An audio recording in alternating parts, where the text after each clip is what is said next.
प्राचीन भारतीय इतिहास में से कई उदाहरण हैं जिसपे हमें गर्व महसूस होता है। प्राचीन समय में भारत में लिखे कई वैज्ञानिक ग्रंथों का उल्लेख हमारे इतिहास में मिलता है।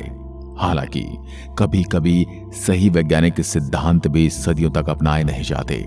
उन्हें खोजने वाले वैज्ञानिक लंबे समय तक गुमनाम और उपेक्षित रहते हैं।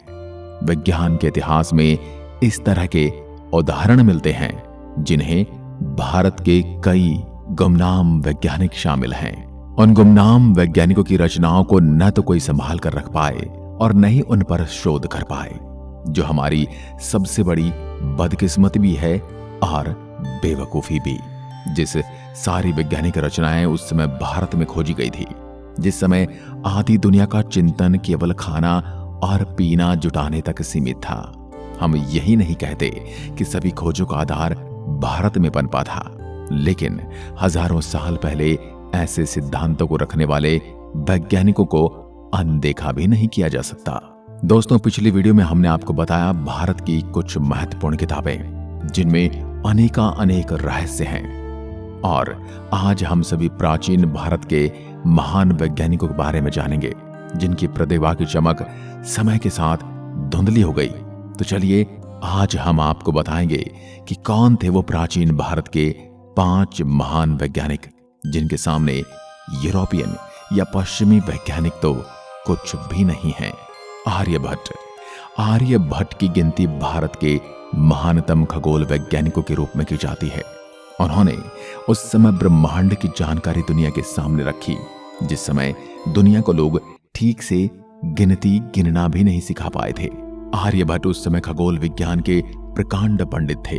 हालांकि दुनिया मानती है कि पृथ्वी और सूर्य के सही संबंधों के बारे में सबसे पहले बताने वाला इंसान निकोलस कोपरनिकस था, लेकिन आर्यभट्ट ने यह बात कोपरनिकस से हजारों साल पहले ही बता दी थी और बताया कि पृथ्वी अपनी धुरी पर घूमते हुए सूर्य का चक्कर लगाती है और बाकी ग्रह सूर्य का चक्कर अपनी अलग अलग धुरी पर घूमते हुए लगाते हैं। यह बात आर्यभट्ट ने उस समय बताई थी जिस समय यूनानी दार्शनिक अरस्तु ये मानते थे कि पृथ्वी केंद्र है और सूर्य के साथ बाकी ग्रह हैं जो इसकी परिक्रमा करते हैं। इसके अलावा उस समय आर्यभट्ट को यह भी ज्ञान था कि चंद्रमा और दूसरे ग्रह खुद की रोशनी से नहीं बल्कि सूर्य की रोशनी से चमकते हैं। खगोल विज्ञान के इस प्रकांड पंडित में पृथ्वी की परिधि का सही मान बताया था, जिसमें आज के हिसाब से बस 65 मील की अशुद्धि है। इतना ही नहीं, आर्यभट्ट ने पृथ्वी के घूमने के हिसाब से समय को अलग अलग भागों में भी बांटा। इन्होंने सतयुग, त्रेता, द्वापर और कलयुग को समान माना है। इनके हिसाब से एक कल्प में 14 मनवंतर, एक मनवंतर में 72 महायुग और एक महायुग में 4 सतयुग, त्रेता, द्वापर और कलयुग होते हैं। और एक महायुग में पृथ्वी 1,58,22,37,500 बार घूमती है। इन सभी नियमों से आर्यभट्ट की बुद्धिमत्ता का पता चलता है, लेकिन शून्य यानी कि शून्य की खोज इन्हें विज्ञान के इतिहास में अमर कर देती है। शून्य जिसके बिना गणित की कल्पना भी नहीं की जा सकती। ऐसी महान वैज्ञानिक का भारतीय इतिहास हमेशा ऋणी रहेगा।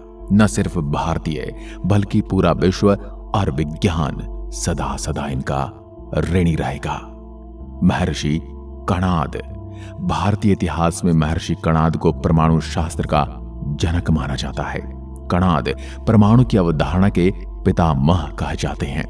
आधुनिक दौर में अणुविज्ञानी जॉन डाल्टन के हजारों साल पहले कणाद ने यह बताया था कि द्रव्य यानी मैटर्स के एटम्स होते हैं। कणाद लिखते हैं कि भौतिकी जगत की उत्पत्ति सूक्ष्म, अति सूक्ष्म परमाणु की संघनन से होती है। आसान भाषा में कहें तो किसी भी फिजिकल मैटर का जन्म छोटी छोटी परमाणु के मिलने से होता है। हालांकि वर्तमान में परमाणु सिद्धांत का जनक जॉन डाल्टन को कहा जाता है, लेकिन उससे भी लगभग 900 साल पहले ऋषि कणाद ने वेदों में लिखित सूत्रों के आधार पर परमाणु सिद्धांत की खोज की थी। प्रसिद्ध इतिहासकार D.N. कॉलबेरक अपनी किताब में लिखते हैं, एक समय ऐसा था जब अणुशास्त्र में आचार्य कणाद और दूसरे भारतीय वैज्ञानिक यूरोपीय वैज्ञानिकों की तुलना में ज्यादा आगे थे। आज से 2600 साल पहले ब्रह्मांड का विश्लेषण शास्त्र के रूप में सूत्रबद्ध ढंग से ऋषि कणाद ने अपनी वैशेषिक दर्शन में लिखा है, जिसमें कुछ मामलों में वह सिद्धांत आज के विज्ञान से भी आगे है। इसके अलावा महर्षि कणाद ने न्यूटन से पहले गति के 3 नियम भी बनाए थे। वे लिखते हैं कि वेग या मोशन 5 तरह द्रव्य या 5 तरह के मैटर पर निमित्त और विशेष क्रम के कारण उत्पन्न होता है और नियमित दिशा में क्रिया करने के कारण नष्ट हो जाता है। इस प्राचीन सूत्र से पता चलता है कि महर्षि कणाद को गति के नियम का ज्ञान न्यूटन से भी पहले था। बोधायन भारत के प्राचीन गणितज्ञ और शाल्व शास्त्र के रचयिता थे। ज्योमेट्री के विषय में प्रमाणित मानते हुए सारे विश्व में यूक्लिडियन ज्योमेट्री पढ़ाई जाती है, मगर यहां ध्यान रखना चाहिए यूनानी यूक्लिडियन ज्योमेट्री से पहले ही भारत में कई गणितज्ञ ने ज्योमेट्री के महत्वपूर्ण नियम की खोज कर चुके थे। उन गणितज्ञों में बोधायन का नाम सबसे ऊपर है। उस समय भारत में अलजेब्रा ज्योमेट्री को शोल्व शास्त्र कहा जाता था। हम सभी ने गणित में पाइथागोरस थ्योरम पढ़ी है, पर बहुत कम लोग जानते हैं कि वास्तव में इसकी खोज पाइथागोरस ने नहीं बल्कि हमारे वैदिक ऋषि बोधायन ने की थी। ऋषि बोधायन ने इस सूत्र की खोज पाइथागोरस से लगभग 2800 साल पहले ही कर दी थी। उनका सूत्र कुछ इस तरह है कि एक आयत का विकर्ण उतना ही क्षेत्र इकट्ठा बनाता है जितना कि उसकी लंबाई और चौड़ाई अलग अलग बनाती है। यानी किसी एक रेक्टेंगल की डायगोनल लाइन से बनाया गया एरिया उसकी लंबाई और चौड़ाई द्वारा अलग अलग किए गए एरिया के योग के बराबर होता है। इस बात से साफ होता है कि इस प्रकार की जानकारी भारतीय गणितज्ञों को पाइथागोरस से पहले ही थी। भास्कराचार्य द्वितीय भारत के प्रसिद्ध गणितज्ञ और ज्योतिषी हैं। इनके द्वारा रचित मुख्य ग्रंथ सिद्धांत शिरोमणि है, जिसमें लीलावती, बीज गणित, ग्रह गणित और गोल अध्ययन नामक 4 भाग हैं। 4 भाग अर्थमेटिक, अलजेब्रा और ग्रहों की गति से संबंधित गणित पर आधारित हैं। आधुनिक युग में धरती की गुरुत्वाकर्षण शक्ति की खोज का श्रेय न्यूटन को जाता है, लेकिन बहुत कम लोग जानते हैं कि गुरुत्वाकर्षण का रहस्य न्यूटन से कई सदियां पहले भास्कराचार्य ने उजागर कर दिया था। न्यूटन के जन्म से 800 साल पहले ही भास्कराचार्य ने गुरुत्वाकर्षण के नियम को जान लिया था और उन्होंने अपने ग्रंथ सिद्धांत शिरोमणि में इसका उल्लेख भी किया। भास्कराचार्य लिखते हैं, पृथ्वी आकाशीय पदार्थों को विशिष्ट शक्ति से अपनी ओर खींचती है। इस प्रकार आकाशीय पिंड पृथ्वी पर गिरते हैं। इन्होंने अपने गोल अध्याय नामक ग्रंथ में मध्य कृष्ण तत्व के नाम से गुरुत्वाकर्षण के नियमों की विस्तृत जानकारी दी है। भास्कराचार्य ने कारण कौतूहल नामक दूसरे ग्रंथ की रचना की, जिस पुस्तक में खगोल विज्ञान की गणना है। इस ग्रंथ में उन्होंने बताया है जब चंद्रमा सूर्य को ढक लेता है सूर्य ग्रहण, और जब पृथ्वी की छांव चंद्रमा को ढक लेती है तो चंद्र ग्रहण होता है। यह पहला लिखित प्रमाण था जब भारत के लोगों को दुनिया में सबसे पहले गुरुत्वाकर्षण, चंद्र ग्रहण और सूर्य ग्रहण की सटीक जानकारी थी। यह ग्रंथ आज की हिंदू कैलेंडर बनाने के काम आता है।